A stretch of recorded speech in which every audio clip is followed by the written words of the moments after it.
தொடர்ந்து நம்மோடு பேசுவதற்காக அரசியல் விமர்சகர் திரு ரவீந்திரன் துரைசாமி இணைப்பில் இருக்கிறார். அவரோடு பேசலாம். வணக்கம் திரு ரவீந்திரன் துரைசாமி. விஜய் சிபிஐ விசாரணைக்கு ஆஜராகி இருக்கிறார். இதில் அரசியல் அழுத்தம் இருக்கிறது என்ற குரல்கள் வருகின்றன. ஆனால் அது தாவேகா தரப்பில் வரவில்லை. இது அவர் அமைதியாக இது ஒரு நடைமுறை, வழக்கமான ஒரு விசாரணை நடைமுறை என்று ஏற்றுக்கொள்கிறார் என்று பார்க்க வேண்டுமா, அல்லது இதை அமைதியாக எதிர்கொள்கிறார் என்று பார்க்க வேண்டுமா?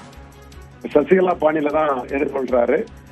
சசிகலாவுக்கு கொடுத்த ட்ரீட்மெண்ட் தான் மத்திய அரசு விஜய்க்கும் கொடுக்குறாங்க. சசிகலா ஜெயலலிதா A1 இறந்த பிறகு அபெக்டட் ஆன பிறகு கன்வீட் பண்ணப்பட்டாங்க. படிச்சு பார்க்க நேரம் இல்லைன்னு ரெட்டையில முடக்கப்பட்டது.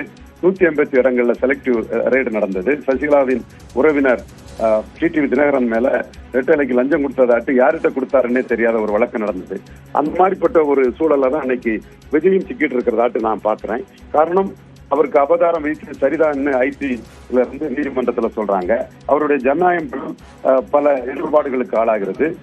தமிழக அரசு எடுத்திருக்க வேண்டிய நடவடிக்கையை விட்டுவிட்ட சூழ்நிலையில் சிபிஐ விஜய் தொடர்பான இந்த நடவடிக்கைகளில் தெளிவான விசாரணை எடுத்து முன்னெடுப்புகளை செய்து கொண்டிருக்கிறார்கள். இதன் விளைவாக தகவலின் அடிப்படையில் விஜயை இதில் அக்யூஸ்ட் ஆகுவதற்குமான வாய்ப்புகள் இல்லை என்று நாம் மறுத்துவிட முடியாது. அரசியல் ரீதியாக நாம் இதை பார்த்தோம் என்றால், சசிகலா அம்மையார் அவர்கள் ராகுல் காந்திக்கு பெரிய முக்கியத்துவம் கொடுத்து காங்கிரஸ் கட்சிக்கு மிகப்பெரிய பார்கெனிங் பவரை கொடுத்தார்கள்.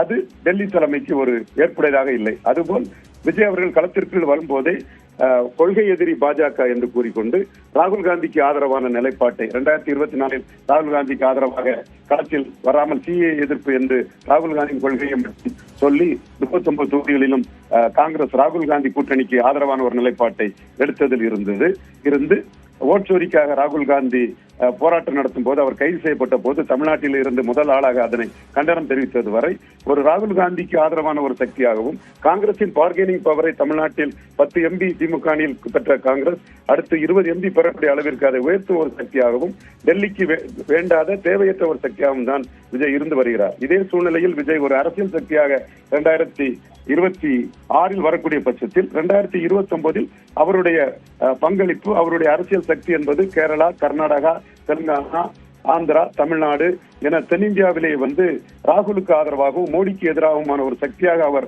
இருப்பதற்கான சாத்தியக்கூறுகள் தெளிவாக இருக்கிறது.